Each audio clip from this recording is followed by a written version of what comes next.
बच्चा समझकर जब देवर को मैंने अपने बिस्तर पर सुला लिया, फिर उसने मेरे साथ वो किया जिसे सुनकर आपके भी होश उड़ जाएंगे। मेरा नाम सिमरन है और मेरी उम्र 24 साल है। मेरे पति दूसरे शहर जा रहे थे जब उन्होंने खासकर मुझे बोला कि मेरे छोटे भाई का ख्याल रखना। वो सिर्फ 13 साल का था। मैं मान गई। अब मैं उसे रोज स्कूल छोड़ने जाती और लेने भी, और रात को वो मेरे ही कमरे में सोता। जब एक दिन मेरी मुलाकात उसके सर से हुई तो मैं ये देखकर डर गई कि वो मेरा पुराना आशिक था। मैं घर वापस तो आ गई, लेकिन ये बात मेरे देवर को पता चल गई और वो अब मुझे बार बार ब्लैकमेल करता कि वो भैया को बता देगा अगर मैंने उसकी एक शर्त पूरी नहीं की। तो मैं समझी कि वो मुझसे पैसे मांगेगा या फिर कोई चीज, लेकिन मेरी जान निकल गई जब उसने मुझसे कहा मेरी शादी को अभी चौथा महीना हुआ था। जिंदगी बहुत ज्यादा हंसी खुशी गुजर रही थी। मेरे घर में हम सिर्फ 3 ही लोग थे, मैं, मेरा पति और मेरा देवर। एक दिन मेरे पति को जॉब के सिलसिले से बाहर दूसरे शहर जाना पड़ा और वो मुझसे कहकर गए कि मेरे भाई का ख्याल रखना, और मैंने अपनी मोहब्बत का इम्तिहान दिया। और मैं अपने देवर का बहुत ख्याल रखती थी क्योंकि वो बच्चा था और मुझे शुरू से बच्चों से बहुत ज्यादा मोहब्बत थी। मैं उसे खुद ही स्कूल छोड़कर आती और फिर छुट्टी के वक्त खुद ही उसे लेकर आती। स्कूल मेरे घर से ज्यादा दूर नहीं था, मुझे आने और जाने में बस 20 मिनट ही लगते थे। लेकिन मैं इस बात से हैरान थी कि ये बड़ा हो रहा है, लेकिन मेरे पति को ना जाने क्या परेशानी थी। वो तो ये बात समझते ही नहीं थी कि मेरा भाई अब बड़ा हो गया है, उसे खुद अपना ख्याल रखना चाहिए। कभी कभी तो मुझे ऐसा लगता था कि उन्हें किसी से कोई खतरा है, तभी वो भाई को ऐसे छुपा छुपा कर रखते हैं। लेकिन मैंने इस बात पर कोई ज्यादा बहस नहीं की और फिर मैंने अपने पति का ख्याल रखते हुए मैंने अपने देवर का ख्याल भी ऐसे ही रखना शुरू कर दिया जैसे मेरे पति रखते हैं, जैसे वो कोई छोटा बच्चा है। मैं जब एक दिन उसे स्कूल छोड़ने गई तो कोई स्मार्ट सा इंसान अंदर स्कूल में जा रहा था। उसे देखकर तो मेरे पैरों तले जमीन निकल गई, क्योंकि वो कोई और नहीं, वो तो मेरा पुराना आशिक था। लेकिन ऐसा कैसे हो सकता है? ये यहाँ कैसे? ये तो मर चुका था कुछ साल पहले, तो फिर ये यहाँ कैसे, और वो भी जिंदा सही सलामत मेरे सामने कैसे खड़ा है? मैं तो बहुत ज्यादा शॉक हो गई थी। ये सब कैसे हो गया? मैंने तो कभी सोचा भी नहीं था कि मेरी और उसकी मुलाकात यहाँ पर यूं इस बीच रास्ते में हो जाएगी। जिंदगी के ऐसे मोड़ पर वो मेरे सामने ऐसे कैसे आ सकता है? वो मुझे इस तरह से कैसे मिल सकता है? नहीं नहीं, ऐसा नहीं हो सकता, बिल्कुल भी नहीं हो सकता। वो तो एक हादसे में इस दुनिया से मुझसे इससे आगे कुछ सोचा ही नहीं गया। और मैं आर्यन मतलब कि अपने देवर को लेकर अपने घर आ गई, और जब मैं घर आई तो मेरे पसीने छूटे हुए थे। आर्यन मेरे पास आया और आकर पूछने लगा कि भाभी तुम्हें क्या हुआ है। जब मुझसे पूछ रहा था तो उसके चेहरे पर हल्की सी मुस्कुराहट थी। मैंने जल्दी से अपना चेहरा नीचे कर लिया ताकि उसे मेरा राज पता न चल जाए। वो अभी तक मेरे पास ही खड़ा था। उसने मुझे पानी दिया, मैंने उसके हाथ से पानी का गिलास ले लिया, लेकिन जैसे ही मेरी नज़र उसके चेहरे पर पड़ी तो मेरे हाथ से पानी का गिलास दूर जाकर गिरा, क्योंकि आर्यन के देखने का अंदाज बिल्कुल भी ऐसा नहीं था कि मैं ये समझूं कि यह कोई 13 साल का लड़का है। वो बहुत ही ज्यादा प्यासी नजरों से मुझे देख रहा था। मैं इतनी ज्यादा बेचैन हो गई थी कि मैंने उसका हाथ बाजू से पकड़कर उसे कमरे से बाहर निकाल दिया और अपने कमरे की कुंडी लगा दी। मैं जब बेड पर बैठी हुई थी तो मेरा जिस्म बहुत बुरी तरह से कांप रहा था। मेरे लिए यह बात बर्दाश्त से बाहर था कि मैं 13 साल के लड़के से इस कदर डर गई हूँ। लेकिन मैं क्यों डर रही हूँ? मैंने कोई जुर्म नहीं किया कि मैं इस तरह से डरूं। मैंने अपने दिल में खुद ही सोचा और फिर खुद ही अपने दिमाग से डर निकाल कर फेंक दिया। फिर ये सोच मुझे परेशान करने लगी कि आखिर क्यों मैं उससे इतना घबरा रही हूँ। मैंने अपने दिल को थोड़ी तसल्ली दी और फिर मैं कमरे से बाहर निकल गई। अमन भी घर से बाहर निकल चुका था। मैंने हिम्मत की और मैं घर के कामों में लग गई। अब घर में जब 2 ही लोग हो तो क्या ही काम होगा। बिल्कुल थोड़ा सा मैंने अपने अतीत की एक बात को याद किया और सोचा कि मेरे पिता सही कहते थे कि जहाँ पर सिर्फ 2 लड़के हो उस घर में अपनी बेटी की शादी कभी मत करो। लेकिन मेरी मम्मी ने एक नहीं मानी थी और मेरी शादी यहाँ पर कर दी थी। अब मुझे अपने पापा की वो बातें बहुत ज्यादा याद आती है कि काश पापा किस बात को उस वक्त किसी ने समझ लिया होता तो आज हालात बिल्कुल अलग होते। मेरी शादी जब अमित से हुई तो वो मेरा बहुत ज्यादा ख्याल रखते थे और अब तक रखते आए थे। लेकिन जैसे जैसे वक्त गुजरता गया घर के हालात को देखते हुए उन्हें ज्यादा मेहनत करनी पड़ती थी, जिसकी वजह से वो पहली वाली नौकरी छोड़ चुके थे और अब उन्होंने जब दूसरी नौकरी ज्वाइन कर ली थी तो ज्वाइन करे हुए कुछ ही दिन हुए थे और उन्हें शहर से बाहर जाना पड़ा। लेकिन वो जब शुरू में शहर से बाहर जाते थे तो वो जल्दी ही घर वापस आ जाते थे। वो हर रात को वापस आ जाते थे, लेकिन इस बार उन्हें कुछ ज्यादा दिनों के लिए ही जाना था, इसलिए मुझे कुछ डर सा लगा। पहले तो मैंने उनसे यही कहा था कि जाने की कोई जरूरत नहीं, लेकिन उन्होंने मुझसे कहा कि जाना तो बहुत जरूरी है, क्योंकि यह मेरी पक्की नौकरी तो नहीं जिसके लिए मैं उन्हें मना कर सकूं, इसलिए मुझे हर हाल में जाना पड़ेगा। मैं क्या कर सकती थी? अब तो मम्मी भी इस दुनिया में नहीं थी जो उनको अपने पास बुला लूं। भाभी और बहनें सब अपने अपने घरों में बिजी थी। अब मैं किसको अपने पास बुलाती, इसलिए मैं चुप करके अपने पति का इंतजार करने लगी।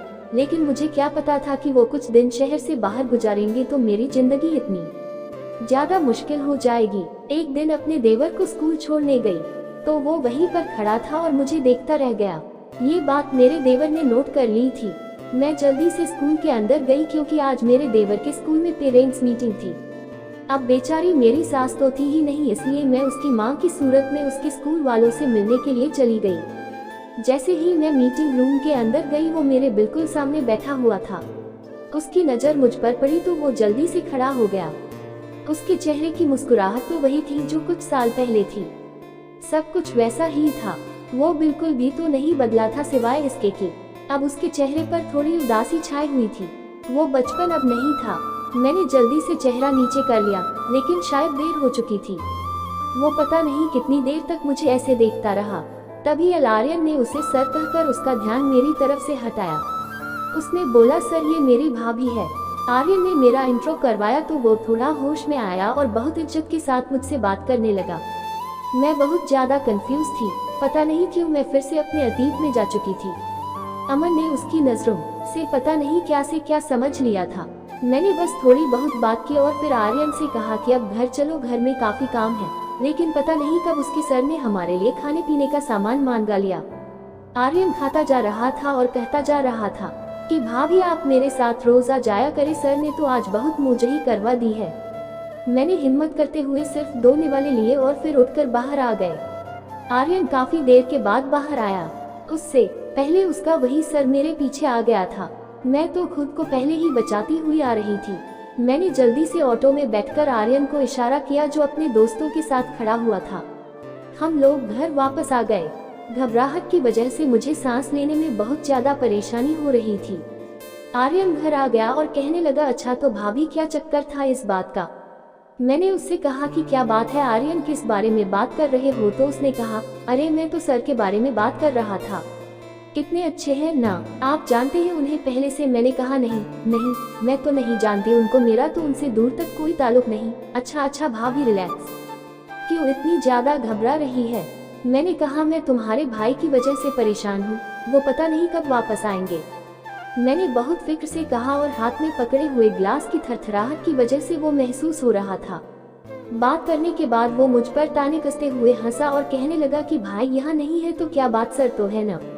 उसने ऐसा इसलिए कहा ताकि मैं ये समझ सकूं कि वो हर बात जान चुका है। मैं इतनी ज्यादा डर गई थी। जी, मैंने उसके आगे हाथ जोड़ दिए कि भगवान के लिए किसी को भी मत बताना। तो वो मुझसे कहने लगा कि ये तो मुझ पर है ना कि मैं इस राज को कब तक अपने दिमाग में रखता हूँ। लेकिन भाभी आपको देखकर लगता नहीं कि आप इस कदर डर जाएंगी।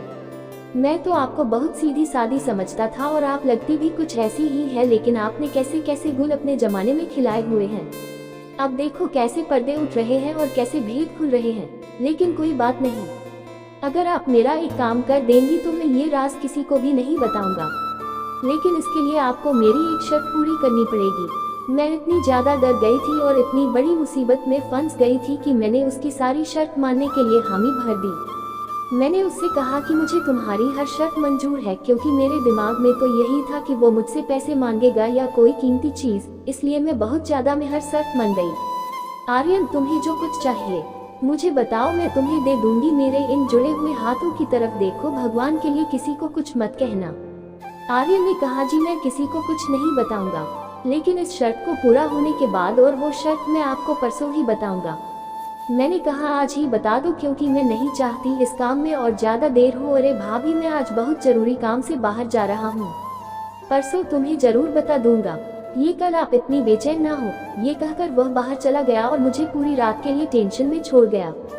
फिलहाल मैंने हिम्मत की और अपने काम में लग गई कि इसी पल अमित की कॉल आ गई और मेरा जिस्म बहुत बुरी तरीके से कांपने लगा। मुझे लगा कि शायद आर्यन ने उसे सब कुछ बता दिया। बहुत देर रिंग बजने के बाद मैंने उसकी कॉल नहीं उठाई और वो बोलकर खुद ही बंद हो गया। आर्यन पूरा दिन बाहर घूमने फिरने के बाद घर वापस आया तो मैं उसका इंतजार ही कर रही थी। वो मुझसे कहने लगा कि भाभी शर्त मैं आपको परसों ही बताऊंगा और मैंने अपने दोस्तों के साथ बाहर खाना खा लिया, इसलिए आप जाकर अपने कमरे में सो जाए, भाई कल या परसों आ जाएंगे। वो इस तरह एक्सप्रेशन से कह रहा था कि मैं उसकी उम्र और उसके स्वभाव का अंदाजा करने लगी। मैं अपने कमरे में चली गई और रात भर टेंशन में ही रही। ना मैं ढंग से खा सकी और न ही पी सकी। न जाने मुझे ऐसा क्यों लगा कि साथ वाले कमरे में कोई बात कर रहा है। हमारे घर में सारे कमरे ऐसे ही थे, बराबर बराबर। मुझे आवाज पहले से और ज्यादा आने लगी तो मैंने अपने कमरे की दीवार की सुराख में से बातें सुनने की कोशिश की। मेरे पैरों तले से जमीन ही निकल गई क्योंकि साथ वाले कमरे में मेरा देवर एक लड़की के साथ चिपक कर बैठा हुआ था। वो लड़की उसके बहुत ज्यादा करीब थी और वो उसके कान में बार बार कोई बात कह रहा था। ये सिलसिला काफी देर तक चलता रहा। पहले तो मेरा दिल करा कि अभी जाकर इसका हाथ पकड़कर इसके मुंह पर इतने थप्पड़ मारो कि गिन न सके, लेकिन फिर अगले ही पल मुझे ये सोच परेशान करने लगी कि आर्यन बहुत ज्यादा चालाक है। ये ना हो कि मेरे जाने से पहले इस लड़की को इधर उधर छुपा दे और फिर अपने किए को माने ही नहीं, कहे कि मैंने तो कुछ नहीं करा। इसलिए मैंने 1-2 दिन इंतजार करने का सोचा कि मैंने इसे अगर दोबारा इस हालात में देखा तो फिर मैं इसे कभी भी माफ नहीं करूंगी। खैर बहुत ही मुश्किलों से ये रात गुजरी। कल गुड फ्राइडे था इसलिए उसको स्कूल नहीं जाना था। उसके स्कूल की छुट्टी थी इसलिए मैं भी बेफिक्र से सोई रही। लेकिन जैसे ही मुझे याद आया तो मैं जल्दी से उठी और जाकर आर्यन को जगाया। वो एकदम हड़बड़ा के उठ गया और कहने लगा कि भाभी कम से कम छुट्टी वाले दिन तो मुझे आराम से सोने दिया करे। वो मैं कह रही थी, जी मैं गर्म गर्म नाश्ता बनाने जा रही हूँ, तुम भी खा लो। वो मेरे चेहरे की तरफ देखने लगा। फिर वो मुझसे बिना कुछ कहे ही मेरे पीछे पीछे किचन में आ गया। वहाँ एक स्टूल पर बैठा और साथ ही जमाई के ऊपर जमाइया लेने लगा। मैंने उससे कहा कि क्या बात है, रात भर सोए नहीं हो क्या? मैंने तो एक नॉर्मल सी बात की थी, लेकिन वह मेरी बात का गलत मतलब ले गया और कहने लगा कि भाभी रात को जागना तो आपका काम है, किसी की यादों में। मैं भला मासूम सा बच्चा क्या करूँगा? रात को जागकर मैं उसकी इस बात पर बहुत ज्यादा शर्मिंदा हो गई और फिर और कोई बात न कर सकी। वो बहुत मजे से नाश्ता करने लगा और जब पेट भर गया तो वह मुझसे कहने लगा कि भाभी मेरी बात सुनो, आप यूं ही ना डर जाया करें, बहुत अच्छी है आप, और आप मेरी शर्त सुन लीजिए। मैं एक ही शर्त पर भाई को ये बात नहीं बताऊंगा। अगर आप मेरी ये बात मान लेंगे। और इसके बाद आर्यन ने मुझसे जो कुछ भी कहा वह सुनने की हिम्मत मैं कहां से लाई। मैंने किस तरह से वो बात सुनी और किस तरह से वो बात सही, ये तो मेरा भगवान ही जानता है। वो तो मेरे साथ। मैंने कहा, आर्यन आखिर तुम्हें शर्म क्यों नहीं आई? ये बात कहते हुए आंसू मेरी आंखों से तेजी से बह रहे थे। मैं लगातार उसको देखे जा रही थी। आर्यन अपनी कही बात पर शर्मिंदा हो जाए, ये समझने के काबिल हो जाए कि ये मेरी भाभी ही नहीं, ये तो मेरी माँ समान है। मैंने उससे माँ जैसा ही सलूक किया, लेकिन कभी देवर भी भाभी माँ जैसे रिश्ते को समझ सकते हैं क्या? वो कभी भी नहीं समझते। इसलिए ही इस घटिया इंसान ने इतनी कम उम्र में इतनी घटिया बात कर दी थी। मैंने उससे कहा, तुम्हें अंदाजा भी है कि तुम क्या कह रहे हो? उसने कहा कि हाँ, मुझे अंदाजा है कि मैं क्या कह रहा हूँ। मैं वही कह रहा हूँ जो आप सुन रही है। अगर आपने मेरी बात पर गौर नहीं किया तो आप इसके जिम्मेदार खुद होंगे। ये तो बिल्कुल वही बात हुई कि आगे कुआं और पीछे खाए। अगर मैं उसकी बात नहीं मानती तो भी फंसती हूँ और अगर मान लेती हूँ तो भी मैं ही मरती हूँ। इसलिए बहुत सोचने समझने के बाद मैंने ये सोच लिया कि ऐसी जिंदगी से 2 मौत ही बेहतर है। बेशुमार आंसू मेरी आंखों से बहते हुए मेरे गालों पर निकले और मैं यही कह रही थी, भगवान मेरी मदद कर दे, मैं क्या करूं? मैं वही किचन के स्टूल पर बैठ गई कि आखिर मैं ये शर्त कैसे मानूं? मैं क्या करूं? मैं ये सोचती ही रही, लेकिन मैं कुछ समझ नहीं सकी और फिर मेरा खाना भी जल गया और ना मैं नाश्ता कर सकी और ना कुछ, और मैं बस वही किचन में बैठी रोती रही। आर्यन कहीं बाहर जा चुका था। मेरे दिल से इसके लिए नफरत ही निकल रही थी कि यह इतना सा लड़का मेरे दिन रात चैन सुकून का कितना बड़ा दुश्मन बन चुका है। भगवान इसे अकल दे दे। अभी से बाहर गए हुए कुछ ही देर हुई थी कि वो वापस आ गया और आकर कहने लगा कि भाभी आपने क्या सोचा है? मैंने कहा, आर्यन ये सब तुम क्या कर रहे हो? किस बात का बदला तुम मुझसे ले रहे हो? भाभी जी आखिर किस बात का बदला मुझे तुमसे लेना है? आप तो मेरी माँ जैसी हैं और फिर भला अपनी माँ को कौन तंग करता है? इसकी एक एक बात से शैतानियाँ झलक रही थी। मेरा दिल चाह रहा था कि मैं इसका मुंह नोच कर रख दूं। इसके गालों पर इतने थप्पड़ मारो कि इसे सब होश आ जाए। कहने लगा, भाभी जी फिर आज रात को तैयार रहना, मैं आपका इंतजार करूंगा। भगवान मुझे किस गुनाह की सजा मिल रही है। मैं तो दुआ ही कर रही थी, भगवान दिन को और बड़ा कर दे, रात कभी न हो, क्योंकि इस रात ने तो मेरे मुंह पर काले खी मल देनी थी, क्योंकि इस कलंक की स्याही से कुछ नहीं तो मेरे दिन के उजालों पर अंधेरा छा जाएगा। मैं चुपचाप बैठी रही कि मैंने देखा दिन ढलने लगा है, मतलब कि रात होने में कुछ ही देर बाकी है, मतलब कि मुझे मौत आने में कुछ ही देर बाकी है। देखते ही देखते रात के 9 बजे गए और मैं खाना बनाने लगी, और खाना बनाकर मैं नहा धोकर भगवान से प्रार्थना करने लगी। मैं अभी प्रार्थना करने खड़ी हुई थी कि दरवाजे पर जोर जोर से दस्तक होने लगी, इसलिए मैंने दरवाजे पर होने वाली दस्तक की परवाह किए बिना ही पूजा को चालू रखा। दस्तक अब तक हो रही थी, लेकिन मैं इस पाप से बचने के लिए भगवान के सामने ही खड़े रहना चाहती थी। अब दरवाजे पर होने वाली दस्तक रुक चुकी थी और मैं पूजा भी कर चुकी थी। तभी मुझे बाहर वाला दरवाजा खुलने की आवाज आई। मैं तेजी से उठी और मैंने अपने कमरे की कुंडी लगा दी। दरवाजे पर आर्यन ही था। उसके पास घर की डुप्लीकेट चाबी होती थी, इसलिए वह घर में आ चुका था। उसने मेरे दरवाजे को खूब खटखटाया, लेकिन मैंने दरवाजा नहीं खोला। बस उसकी आवाज आई कि भाभी आप अपने लिए खुद मुसीबत इकट्ठा कर रही है। आपको अपना खुद का ख्याल नहीं है तो कोई आपका ख्याल किस तरह से करेगा। वो काफी देर तक दरवाजे पर खड़ा होकर बोल बोल कर चला गया, लेकिन मैंने भी सोच लिया था कि आज की रात में भी दरवाजा नहीं खोलूंगी, फिर चाहे कुछ भी हो जाए देख लूंगी। पूरी रात मैंने सुकून से सोकर गुजारी और फिर सुबह उठते ही मैं किचन में गई और मैंने आर्यन से कहा कि आज से तुम खुद ही स्कूल चले जाया करो, क्योंकि मुझे बहुत सारे काम होते हैं। वो मेरे मुंह की तरफ देख रहा था, उसने मुझसे एक भी शब्द नहीं कहा। साथ में उसने अपना बैग उठाया और घर से बाहर निकल गया, लेकिन मैं कुछ ही देर के बाद रास्ता बदल कर उसके पीछे ही चली गई, क्योंकि मैं भी देखना चाहती थी कि ये किन कामों में पड़ा हुआ है और इसकी जान पहचान किन लोगों के साथ है, क्योंकि उसकी जितनी उम्र थी उससे तो बहुत बहुत बड़े काम ये कर रहा था। मैं उसके पीछे पीछे चल रही थी। उसको पता नहीं था कि मैं उसके पीछे आ रही हूँ और मैं रास्तों को बदल बदल कर चल रही थी। मैं उसके स्कूल पहुंची तो मैंने गार्ड से पूछा कि आर्यन स्कूल पहुंच गया, तो वो मुझसे कहने लगा कि हाँ वो तो पहुंच गया है। मैं कुछ गुमसी होकर घर की तरफ लौट आई। मैं घर की तरफ जब लौट रही थी तो सर मुझे रास्ते में मिले और मुझसे कहने लगे कि तुमने मेरे साथ ऐसा आखिर क्यों किया। वो बहुत गुस्से में था और मेरी तरफ लगातार देख रहा था। मैंने पहले तो तेजी से चलना शुरू कर दिया, लेकिन जब उसे लगातार अपने पीछे आते हुए देखा तो मैं एक जगह रुक गई और मैंने उससे कहा कि अगर अतीत नहीं भुलाया जाता तो उस वक्त तुम्हें गायब नहीं होना था, और अब जब मैं अपने घर में बहुत ज्यादा खुश हूँ तो तुम मुझसे ये सब बातें क्यों करने की कोशिश कर रहे हो। तुम्हें क्या लगता है कि तुम्हारे ये सब करने से मैं अतीत में चली जाऊंगी? तो ऐसा कभी नहीं होगा, ये तुम्हारी भूल है। मैं उसे जल्दी से सुनाकर और तेजी से चलती हुई अपने घर की तरफ आ गई और घर में आ गई। मैं बहुत हैरान हो गई कि दरवाजे पर लगा ताला अब दरवाजे पर नहीं था। मेरे घर में गई तो मुझे ये देखकर बहुत ज्यादा खुशी हुई कि घर में अमित खड़े थे, लेकिन वह हमेशा की तरह मुस्कुरा नहीं रहे थे। वह थके हुए थे, लेकिन मैं एकदम से जाकर उनके सीने से लग गई। वो जल्द ही मुझे एक तरफ करके कमरे में चले गए।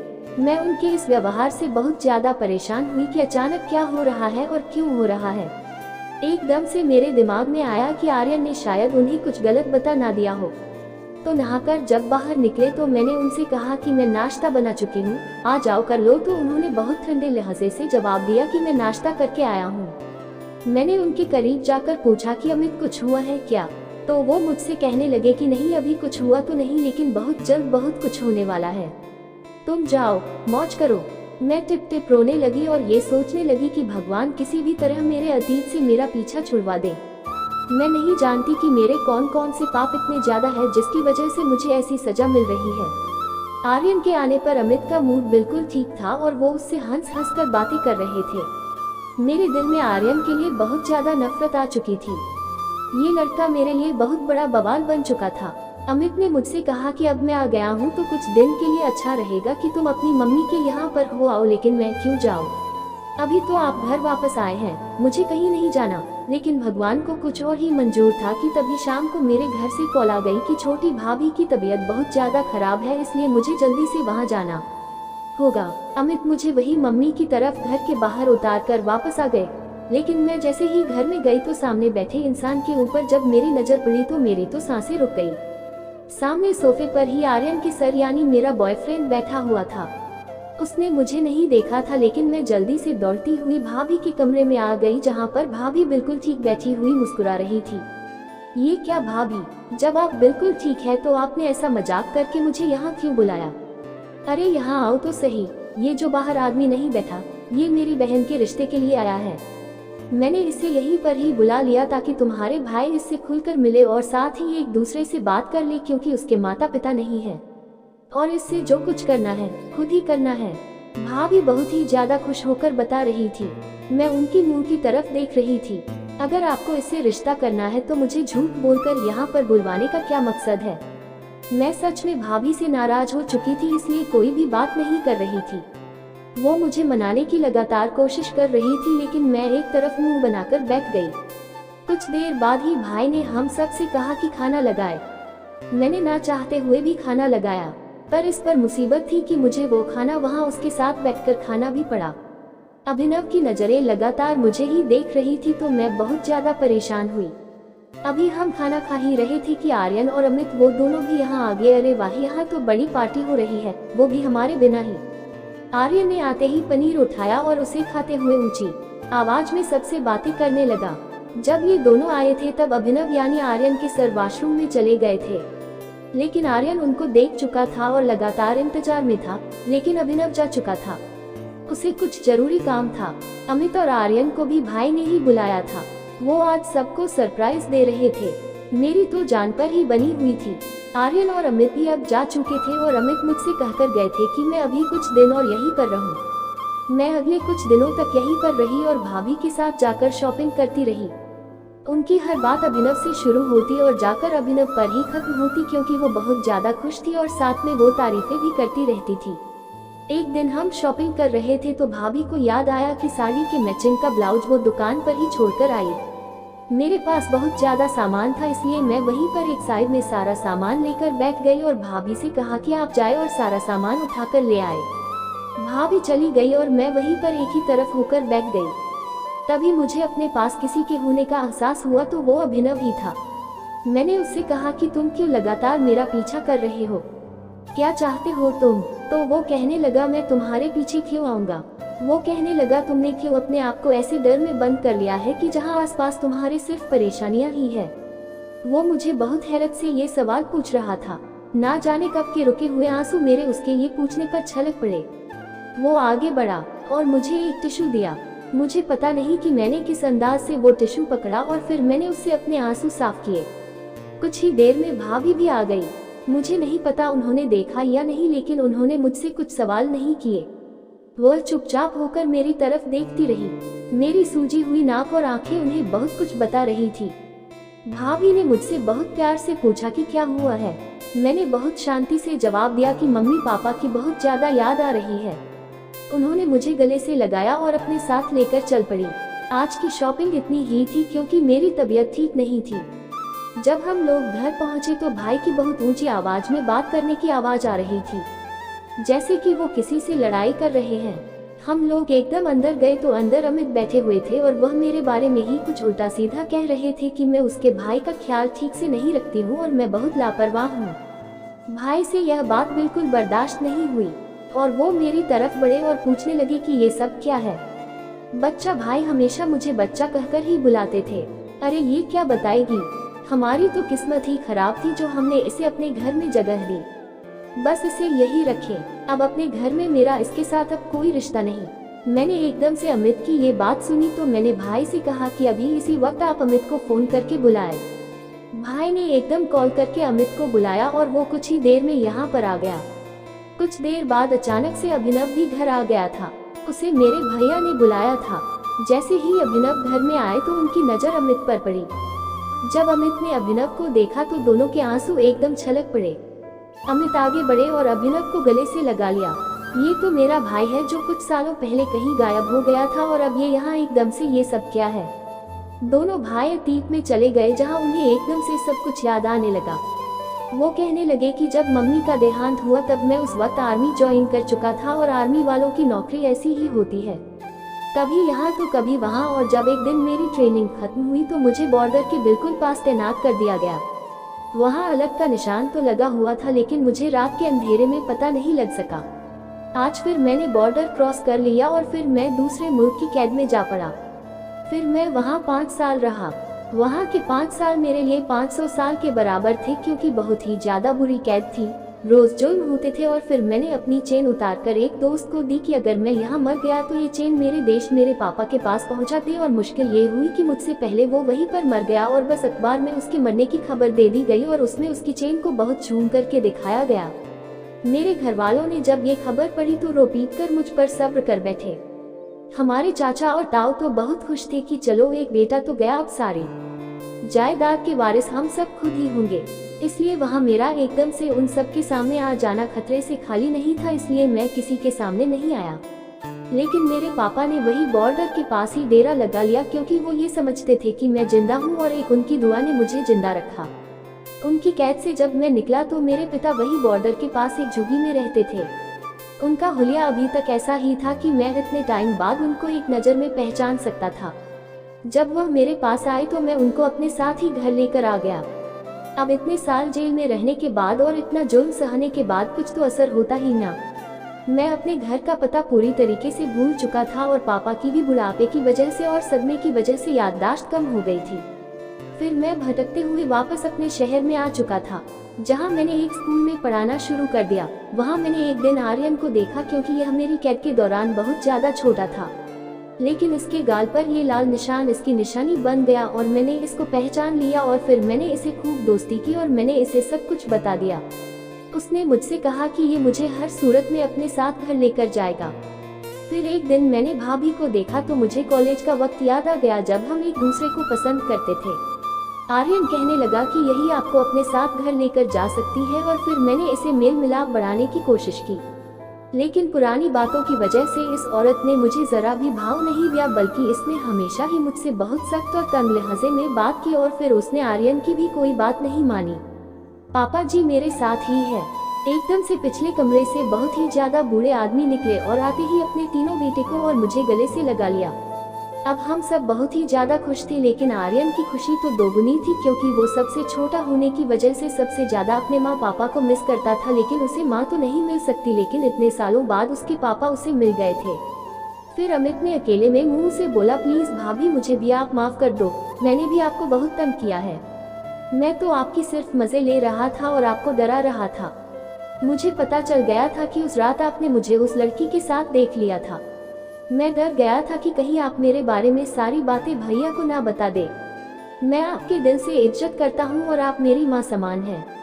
फिर मैंने भी अमित से माफी मांगी कि मैंने भी तुम्हारे बारे में न जाने क्या क्या गलत सोच लिया था। हम दोनों ने एक दूसरे को माफ कर दिया था। अब हम सबके चेहरे खिले हुए थे। हम बहुत ही ज्यादा खुश थे। मोहन ने सबके सामने मुझसे माफी मांगी थी और मैंने भी उसको दिल से माफ कर दिया था।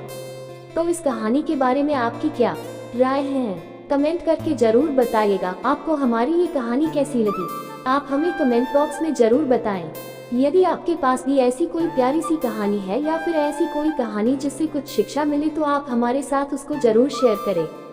दोस्तों, यदि आपको हमारी ये वीडियो अच्छी लगे तो आप हमारी इस वीडियो को लाइक शेयर जरूर करें और हमारे पेज को फॉलो जरूर करें। ऐसी ही दिल को छू लेने वाली प्रेरणादायक कहानियाँ सुनने के लिए हमारे चैनल को भी सब्सक्राइब करें। यदि आप हमें फेसबुक पर देख रहे हैं तो आप हमारे फेसबुक पेज को लाइक और फॉलो जरूर करें। तो दोस्तों, फिर मिलते हैं ऐसी ही जबरदस्त कहानी ये टिप्स के साथ नए वीडियो में। तब तक के लिए धन्यवाद। आपसे भी अपना